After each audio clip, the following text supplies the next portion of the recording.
네, 오늘 사도행전 강의 31번째 시간입니다. 사도행전 9장 32절부터 42절의 말씀을 가지고 베드로의 두 가지 기적이라고 하는 제목으로 말씀을 나누겠습니다.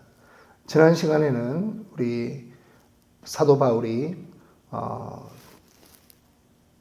그가 다메섹에서 도망 나오고 또 예루살렘에서 이제 교회의 제자들과 교제하고 싶어 했지만 그 일들이 원만하게 되지 않았을 때에 바나바라고 하는 그러한 사람을 통해서 제자들을 만나고 함께 교제했던 일들을 배웠습니다.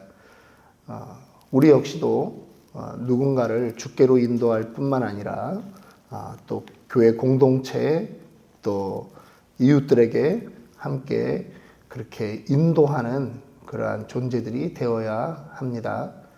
바울이 핍박 속에서도 복음을 전했습니다. 그렇게 복음을 전했을 때 놀라운 것은 복음을 듣고 또 바울의 행적을 듣는 사람들, 그러한 교회들이 전부 다 부흥했다라고 하는 것입니다. 부흥이라고 하는 것은 그저 가만히 있는데 그렇게 되는 것이 아닙니다. 핍박이 반드시 따라온다. 그것을 알고 그래도 담대하게 전할 때 하나님이 허락해 주시는 것이 부흥인 줄 믿습니다. 오늘은 베드로에 관한 이야기를 좀 성경에서 기록하고 있습니다. 베드로의 그 행적 속에 나타났던 두 가지 기적입니다. 하나는 8년 동안 중풍병으로 누워있던 애니아라고 하는 사람이 일어났던 사건과 또 다른 하나는 도르가라고도 하고 또 다비다라 하는 여제자가 요바에서 있었는데 이미 죽었던 그 여인이 베드로의 기도로 다시 살아났던 일을 오늘 성경은 기록하고 있습니다. 오늘 그 두 가지 베드로의 기적을 살펴보도록 하겠습니다. 성경은 오늘 베드로의 그 기적이 어떤 상황에서 일어났다고 말씀하고 있는지 오늘 32절 본문을 보겠습니다. 그때 베드로가 사방으로 두루 다니다가 룻다에 사는 성도들에게도 내려갔더니, 베드로가 사방으로 두루 다녔다고 말합니다. 복음을 전하기 위해서 다녔겠죠. 또 성도들을 만나기 위해서 다녔을 것입니다. 왜 그랬습니까? 당시에 이 유대교 사람들에 의해서 예수를 믿는 사람들이 핍박을 당하고 있기 때문입니다. 그래서 지도자로서 격려하기 위해서 다니는 것입니다. 복음을 모르는 자에게 복음을 전하는 일뿐만 아니라 복음을 먼저 받아들이고 아는 사람들에게도 격려하는 것입니다. 시대가 악하니까 깨어 있으라. 베드로전서 5장 8절에 뭐라고 말합니까? 근신하라, 깨어라. 너희 대적 마귀가 우는 사자같이 두루다니며 삼킬 자를 찾는다라고 말했던 것을 우리는 기억합니다. 돌보아야 됩니다. 그리고 권면해야 됩니다. 이것이 교회 지도자들의 할 일이라고 하는 것입니다. 우리는 영적 전쟁을 하고 있거든요. 그런데 요즘 교회들은 어떻게 합니까? 복음 전하는 일, 격려하는 일보다는 예배에 집중하고 있어요. 예배 드리면 다 한 것처럼 생각한다라고 하는 것입니다. 그게 전부는 사실은 아니죠. 물론 기도하고 교제하는 것 대단히 중요합니다. 그런데 우리는 무엇을 해야 되느냐? 예수 안 믿는 사람에게는 복음 전해서 예수 믿게 해야 되고, 믿었지만 연약한 사람은 계속 우리가 교제하면서 세워줘야 되는 거예요. 지금 그렇게 하다가 베드로가 두 가지 기적을 베풀게 되었습니다. 34절과 40절을 보면 이 기적에 대해서 베드로의 그 기도를 소개하고 있습니다. 34절, 이 34 3절 먼저 읽습니다. 거기서 애니아라 하는 사람을 만나매 그는 중풍병으로 침상 위에 누운 지 8해라. 예, 2000년 전입니다. 중풍병으로 누워 있습니다. 8년 동안 대소변 받아내야 되는 그러한 환자라고 하는 거예요. 그런데 베드로가 그를 보고 뭐라고 말합니까? 베드로가 이르되 애니아야, 예수 그리스도께서 너를 낫게 하시니 일어나 네 자리를 정돈하라 한데 곧 일어나니. 40절 한번 보겠습니다. 40절도 이 루다에서 요빠가 가까운 곳이거든요. 38절 보니까 그런데 병들어 죽었다. 누가 죽었냐? 도르가라고 하는 여제자가 있습니다. 다비다라고 하는 이름도 가지고 있습니다. 그런데 그가 선행을 많이 하던 사람인데 죽었어요. 그런데 베드로를 부릅니다. 그랬더니 베드로가 40절에 사람들을 다 내보내고 무릎을 꿇고 기도하고 돌이켜 시체를 향하여 이르되 다비다야 일어나라 하니 그가 눈을 떠 베드로를 보고 일어나 앉는지라. 여러분 34절과 40절에 베드로의 기도를 보면서 우리는 어떤 공통점을 발견할 수 있을까요? 일단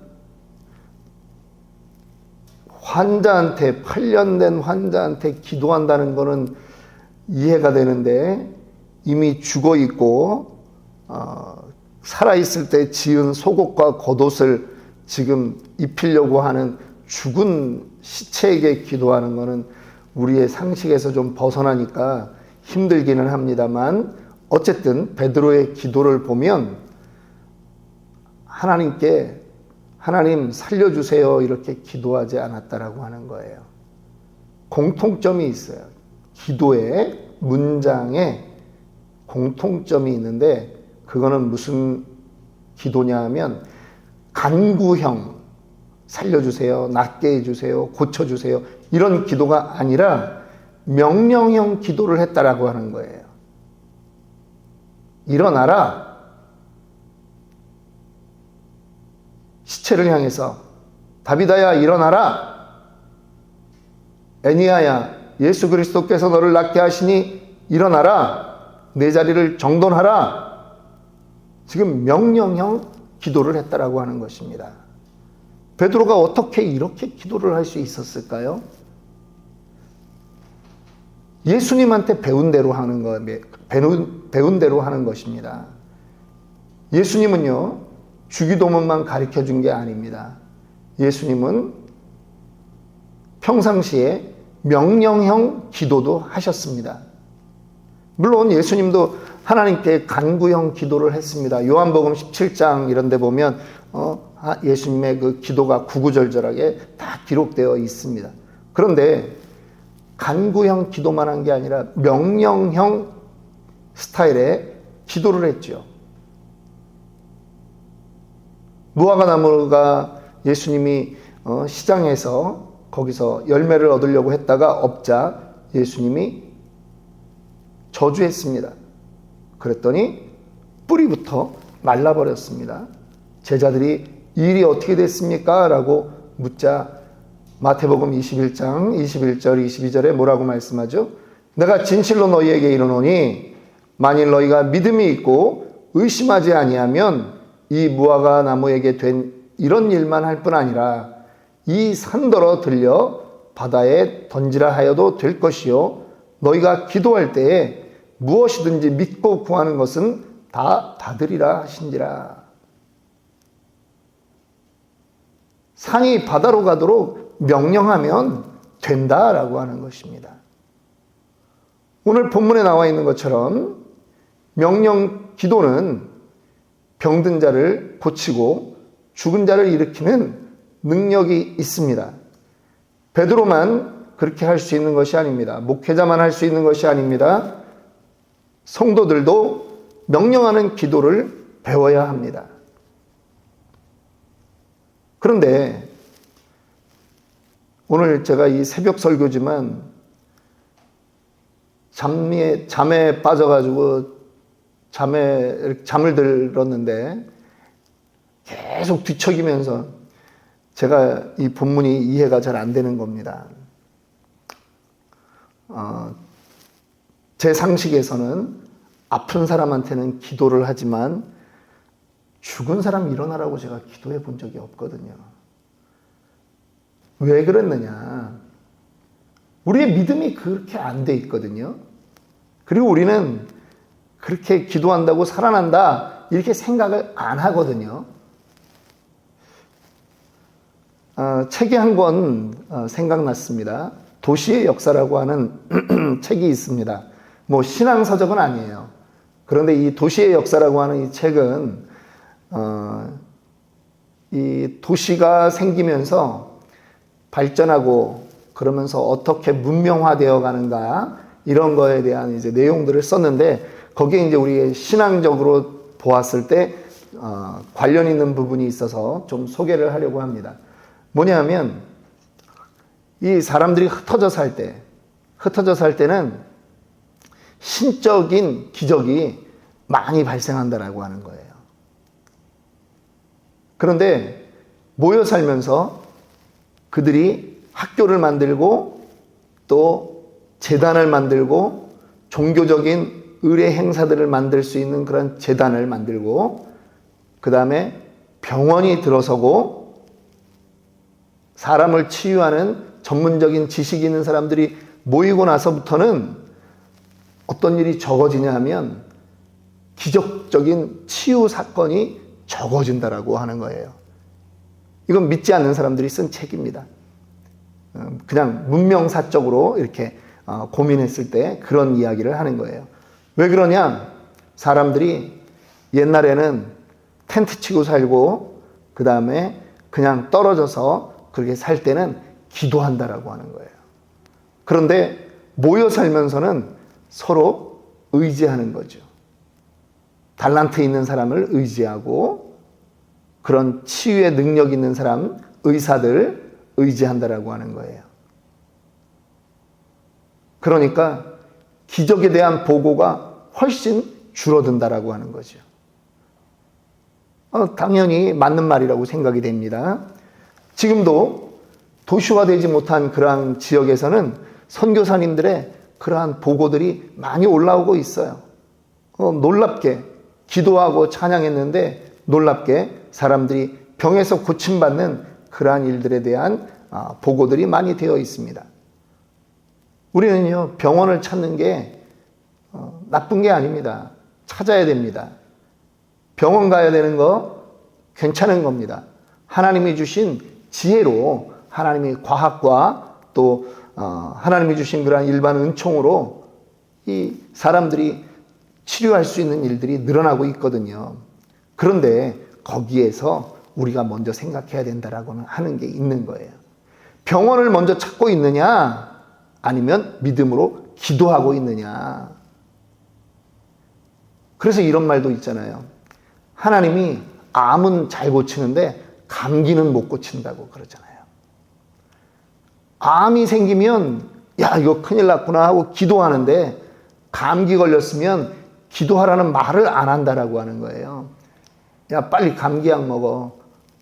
콘택 600, 판코레이 빨리 먹어라. 베드로가 오늘 우리와 다른 사람이 아닙니다.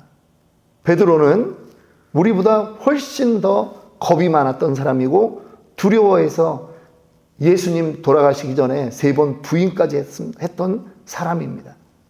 욕하고 저주하고 맹세하고 부인했던 사람입니다. 그런데 베드로가 이렇게 변한 것입니다. 원래 그런 사람이 아닌데 이렇게 변한 거예요. 기적의 주인공이 되었습니다. 베드로가 어떻게 이렇게 될 수 있었을까요? 예수님 당시에 제자들도 종종 예수님에게 야단을 맞았습니다. 뭘 못하니까. 예수님을 제대로 안 믿으니까. 그 예수님이 얘기하죠. 이 믿음이 적은 자들아, 이 믿음이 없는 자들아. 그러한 이야기를 듣던 제자들이란 말이에요. 베드로란 말이에요. 그런데 지금 그들이 변했어요. 어떻게? 온전히 하나님의 능력만 의지하는 사람들로 변했다라고 하는 것입니다. 베드로의 두 가지 기적이 행해졌을 때 어떤 일이 일어났습니까? 35절에 보니까 루다와 샤론에 사는 사람들이 다 그를 보고 주께로 돌아오니라. 42절에 온 요파 사람이 알고 많은 사람이 주를 믿더라. 공통점이 무엇입니까? 베드로가 행한 기적으로 말미암아 많은 사람들이 주님께로 돌아왔다는 것입니다. 우리는 기적이 왜 발생되는가, 이 일을 통해서 알 수 있는 것입니다. 기적은요, 그냥 한 사람을 살렸다, 거기에 포커싱 되는 것이 아닙니다. 그 일을 통해서 잃어버린 영혼들이 구원받기 때문에 하나님의 기적이 이 땅에 여전히 있는 것입니다. 병 고치는 것, 그것이 목적이 아닙니다. 죽은 사람 살리는 게 그 자체가 목적이 아닙니다. 살아난 사람 결국 또 죽었어요. 영원히 살지 않았어요. 그런데 그 일을 통해서 그 지역에 잃어버린 영혼들, 구원받아야 될 영혼들이 하나님께 돌아오는 것입니다. 마가복음 16장 17절 18절은 이렇게 말씀합니다. 믿는 자들에게는 이러한 표적이 따르리니 곧 그들이 내 이름으로 귀신을 쫓아내며 새 방언을 말하며 뱀을 집어올리며 무슨 독을 마실지라도 해를 받지 아니하며 병든 사람에게 손을 얹은 즉 나으리라. 이런 표적이 언제 일어납니까? 20절 말씀에 제자들이 나가 두루 전파할새 주께서 함께 역사하사 그 따르는 표적으로 말씀을 확실히 증언하시니라. 복음이 전파될 때 치유의 사건이 일어난다라고 하는 것입니다. 말씀을 마칩니다. 오늘날에도 기적은 있습니다. 물론 우리 신앙의 목표가 기적은 아닙니다. 기적을 행해야 된다라고 하는 것 아닙니다. 그러나 복음이 전파될 때 기적이 필요한 곳에 하나님은 여전히 기적을 행하실 수 있는 분이라고 하는 것을 믿어야 합니다. 믿음이 필요한 겁니다.